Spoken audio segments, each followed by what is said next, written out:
Hey, gala, kumusta? Napunta ni ato ang tulumanon panglantaw sa kagabhion. Sa dili pa nato sugdan mga igsoon ang ato ang panaghisgot-hisgot karong gabhion na. Ito siyang i-shout out ng ato ang mga likers ato ang episode ganiha, gahapon, gabi. Dito ta sa Guillermo Hotel. Itong ato ang live gabi dito ta sa Guillermo Hotel. Karon kaya nagita sa atong kaugalingong panimalay ng igsoon. Atong gi-shout out si Ma'am Ruina Isumandag, Manong Ildon Lusay, Jury Gordionis Tubigon, ko anging bagong follower no, ako ang parinti, si Cheryl Tubigon Ribuya, Mary Sil, kalimot ko sa pilihan ng Mary Sil, basta Mary Sil, na kuan siya school head sa Dumalian. Bailon, Mary Sil Bailon. Ato ang municipal administrator sa San Miguel, Municipality of San Miguel, Sir Abinigo Kapan, si Helio Martinez, Estrella Palir Bacar, Pastor Yung Monleon Makigangay Jr., Fi Alona Flores Luningning, Ma'am Ini Bunghawan o Langilan, Marilo P. Faustino, ato ang mathematics teacher sa Kalubi ug science po ni siya, ug ato ang suki nga tigpaminaw ug tigtanaw, Verlan Alcacid. Karong gabi una mga igsoon, dili politika ato ang hisgutan. Kontrobersiya magud kay ni nga issue. Kay kini inyong igsoon taga-mahayag pod ko. So ito ko nagpuyo sa mahayag sa una, ito po ko na-assign sa mahayag diya sa Diwan Elementary School Mahayag Sambuanga del Sur, sakop sa Mahayag South District. So shout out daino sa tanan akong kaparintihan diha sa Mahayag Sambuanga del Sur, and mga kauban ako nga teachers diha sa Mahayag Sambuanga del Sur, kauban ako sa una, no di na lang nako panghinganlan kini nga episode mahitungod kini sa Mahayag. Maayong gabi mga kaigsuonan, and welcome once again to Panglantaw sa Kagabhion, where we gaze beyond the darkness and search for the light of truth. Tonight, we face a story that has sparked debate across our nation. A story of faith, culture, and law. From the quiet town of Mahayag, Zamboanga del Sur, rose a young boy, many called the Batang Healer. Crowds gathered daily. Some came walking miles from other towns. They brought their sick, their weak, their hopeless, and with just a prayer, a touch, or a whisper, they claimed healing came upon them. But not everyone rejoiced. The Department of Health stepped in, ordering that this child be stopped. Actually, dili na siya child. This young man, tawag lang na ito young man, be stopped from his panambal practices. The government reasoned, no license, no medical training, and no proof. They feared people might be misled or worse, harmed. And so the question arises, kinsay tinuod? Who holds the real power to heal? The healer with faith or the doctor with license? And beyond that, a deeper question burns in the hearts of the faithful. Is this healing from God or from other spirits? Because not all power is holy. Not all miracles come from heaven. In Exodus chapter 7 verse 11 to 12, Pharaoh's magicians also performed signs, turning their staffs into serpents, just as Moses did. But the serpent of Moses swallowed theirs, providing that the power of God is above all false wonders. Even in Matthew chapter 24 verse 24, Jesus warned, for false Christs and false prophets will appear and perform great signs and wonders to deceive, if possible, even the elect. Mga igsoon, dili tanan nga makaayo gikan sa Ginoo. There are healings that come from spirits, from unseen powers that do not bow before the Lord. And we must discern carefully, for Satan himself, as 2 Corinthians chapter 11 verse 14 says, masquerades as an angel of light. When people seek healing, some are drawn not by faith, but by desperation. And in desperation, one can easily be deceived. But remember this. True healing does not glorify the healer. It glorifies the healer of all, who is God alone. Still, we cannot ignore that panambal is part of our Filipino culture. Before hospitals, before doctors, there were the albularyo, tambalan, and mananambal. Tawag pa na nato sila og suruhano. Ginay kong madunggan sa mga karaan ng mga tao na ay suruhano. They prayed, used herbs, and invoked spirits, some claiming to serve Diyos Amahan, others whispering names of old gods and ancestral spirits. Ang uban magtawal-tawal, maghabak-habak, magkwintas-kwintas, ug mga unsa nga mga kwintas. Ang uban nagaingon, gasa ni sa Ginoo. Pero ang uban pod nagaingon, hatag ni sa mga diwata. Here the line between faith and superstition blurs. And the scripture gives us wisdom in Deuteronomy chapter 18 verse 10 to 12, saying, let no one be found among you who practices divination or sorcery, interprets omens, engages in witchcraft, or calls up the dead. Anyone who does these things is detestable to the Lord. That is clear.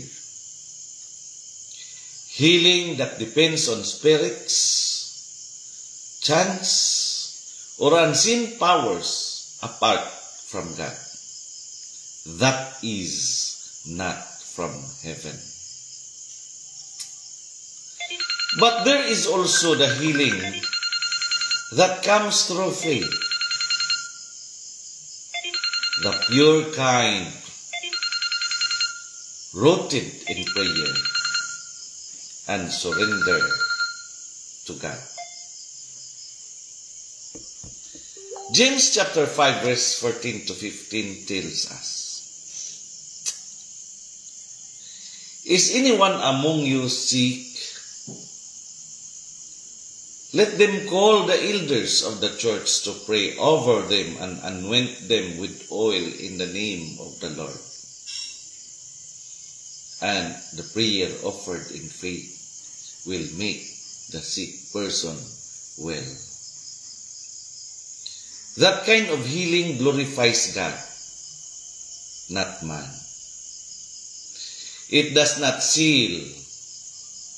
It does not perform. It simply believes. Kahinumdum ko sa una mga igsoon nga ako pa ang president sa San Miguel District Teachers. Kasagaran sa mga ospital sa una sa ako pa'y presidente sa mga teacher din sa San Miguel. Akong duawon sa ospital. Usaan na mapagyoy pagkagawas gikan sa ICU. Kay nasakit siya og heart. Istorya ni. Ako siyang gikumusta dito sa ospital. Diya sa Mindero Hospital sa Pagadian City. Kadihang nananghid na ko niya nga muuli. Dili gid siya musugot nga muuli ko kung dili na ko siya ang puan. Pero wala jud ko maanad mga igsoon nga magampo nga kanang magampo ko nga kanang ay sakit. Kasagaran magampo ko ako ran kaugalingon.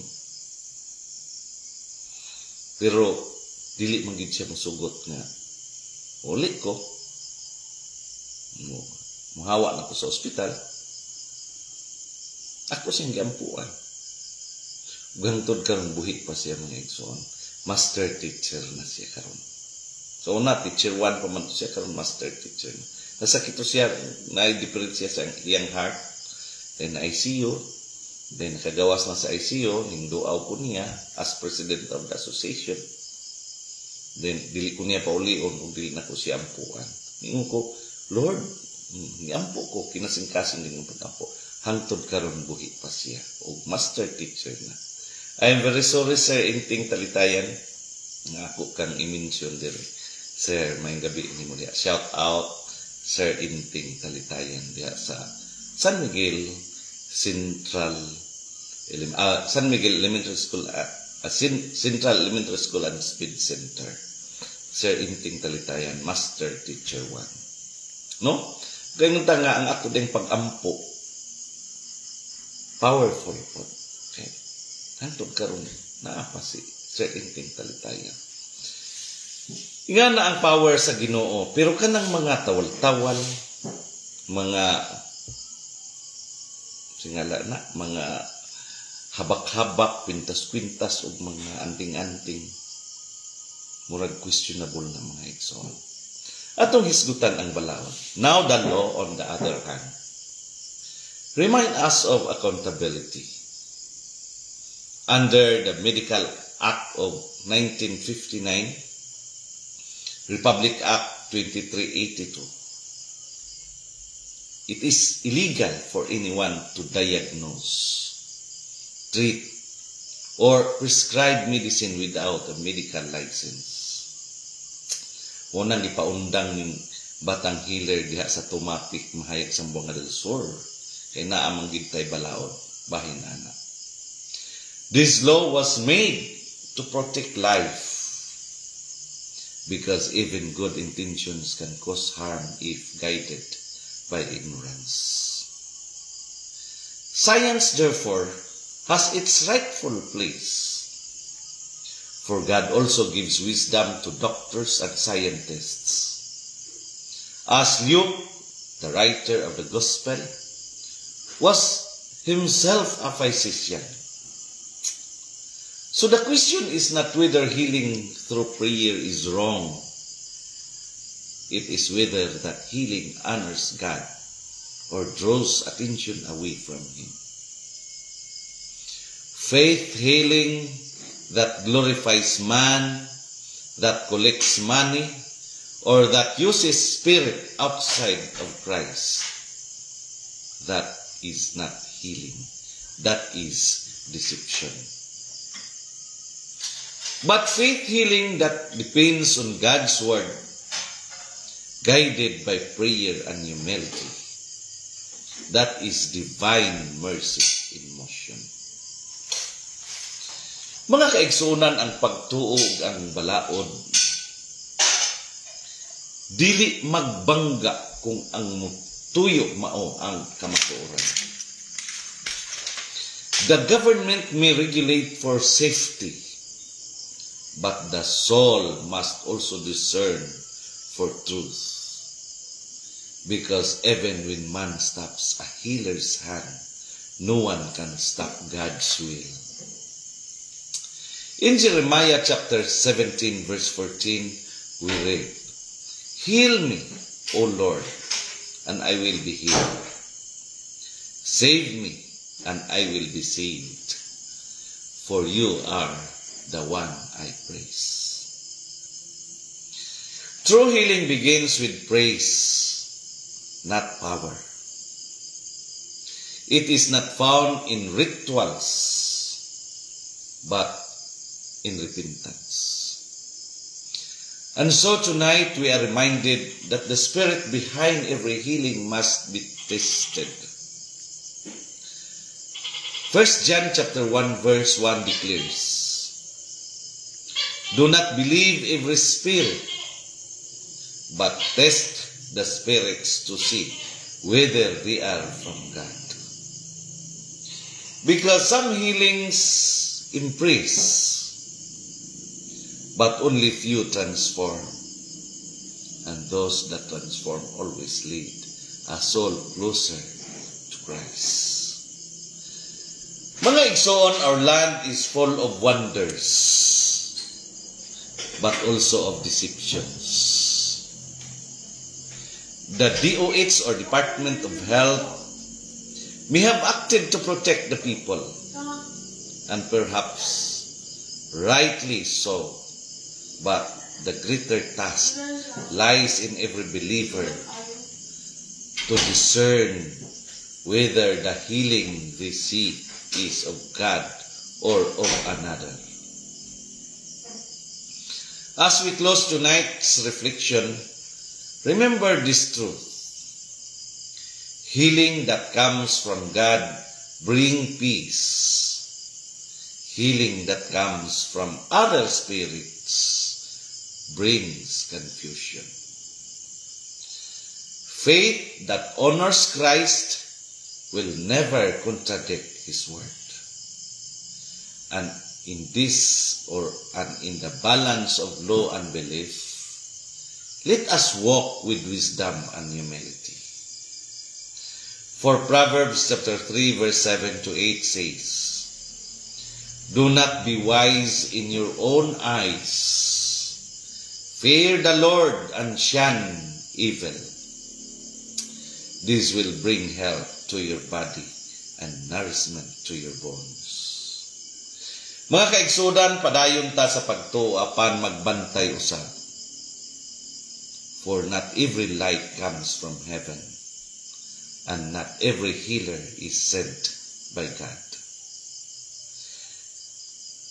Kini ang panglantaw sa kagabhion, diin ang kahayag na gadanan bisan pa sa kangit. Kini, this is Jeremiah's labahot tubigon sa makausap pa mo ingon nga sa atong pagpangandoy ug matarong katilingban, ang kamatuoran gayud ang atong suga.